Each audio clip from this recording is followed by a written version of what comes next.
അല്ലല്ല, അത് ചെയ്യണമല്ലോ. അല്ല, അത് കേസും അതും വേറെ. ഞാൻ പറഞ്ഞുതരാം. ആ കുടുംബത്തിന് ഞങ്ങളുടെ പാർട്ടി നേതാക്കൾ വഴി സാമ്പത്തിക ബാധ്യത ഉണ്ടായിട്ടുണ്ടോ?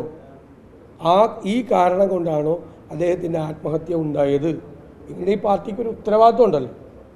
വ്യക്തികളാണ് ചെയ്തതെങ്കിലും പാർട്ടിയുടെ നേതൃസ്ഥാനത്തിരിക്കുന്ന ആളുകളാണ് ചെയ്തതെങ്കിൽ കുടുംബത്തോടൊരു ഉത്തരവാദിത്വമില്ലേ? കുടുംബം കൊണ്ടുവന്ന് നമ്മുടെ കയ്യിൽ പരാതി തന്നാൽ അതുകൊണ്ടല്ലേ. അല്ലാതെ നമുക്ക് ഒതുക്കി തീർക്കാൻ പറ്റുന്ന കേസല്ലല്ലോ. ഞങ്ങൾ ഒതുക്കി തീർക്കാനല്ലല്ലോ ശ്രമിക്കുന്നത്. ഞങ്ങൾ കുടുംബത്തിൻ്റെ പരാതി, മരിച്ചുപോയ ഞങ്ങളുടെ ഒരു പാർട്ടി നേതാവിൻ്റെ കുടുംബം പാർട്ടിക്ക് പരാതി എന്നപ്പോൾ പാർട്ടിക്ക് അതെങ്ങനെ പരിഹരിക്കാൻ പറ്റും, എങ്ങനെ അത് അവരെ സഹായിക്കാൻ പറ്റും എന്നും കൂടിയുള്ള ആലോചനയാണ്.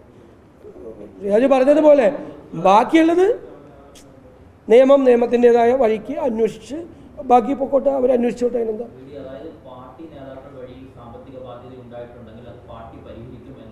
അല്ല, അത് പാർട്ടിക്ക് ഉത്തരവാദിത്വമുണ്ട്. പാർട്ടി അത് ശ്രദ്ധിക്കും. അത് റിപ്പോർട്ട് വരട്ടെ. റിപ്പോർട്ട് വന്നിട്ട് നമുക്ക് അതനുസരിച്ചുള്ള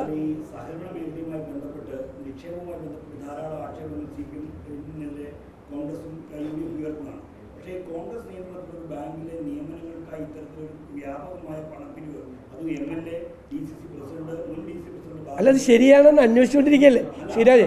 അത് ശരിയാണെന്ന് അന്വേഷിച്ചുകൊണ്ടിരിക്കുക. നമ്മൾ അന്വേഷിച്ചുകൊണ്ടിരിക്കുമ്പോൾ ഞാൻ കയറിയ അഭിപ്രായം പറഞ്ഞേ, അത് ശരിയാണോ എന്ന് അന്വേഷിച്ചുകൊണ്ടിരിക്കുകയാണ്. ശരിയാണ്, ഇല്ലാത്ത ജോലിക്ക് ആർക്കെങ്കിലും പൈസ മേടിക്കാൻ പറ്റുമോ? അതൊക്കെ അന്വേഷിക്കട്ടെ. ഞാനൊരു അന്വേഷണം തിരുവഞ്ചൂർ രാധാകൃഷ്ണൻ്റെ നേതൃത്വത്തിൽ നടക്കുമ്പോൾ അന്വേഷണത്തിനിടയിൽ ഞാനൊരു കമൻറ്റ് പറയുന്നത് ശരിയല്ല. നമ്മളിവിടെ രാജ്യം വിട്ടു പോകണമെന്നില്ല. റിപ്പോർട്ട് വരുമ്പോൾ നിങ്ങൾ ചോദിക്കും, നമ്മൾ പറയും. നമ്മൾ പാർട്ടി അതിനകത്ത് സത്യസന്ധവും നീതിപൂർവമായ നടപടികളെ സ്വീകരിക്കും. ഒരു സംശയം അക്കാര്യത്തിലാണ്, ഒരു വിട്ടുവീഴ്ച അക്കാര്യത്തിലുണ്ടാവും.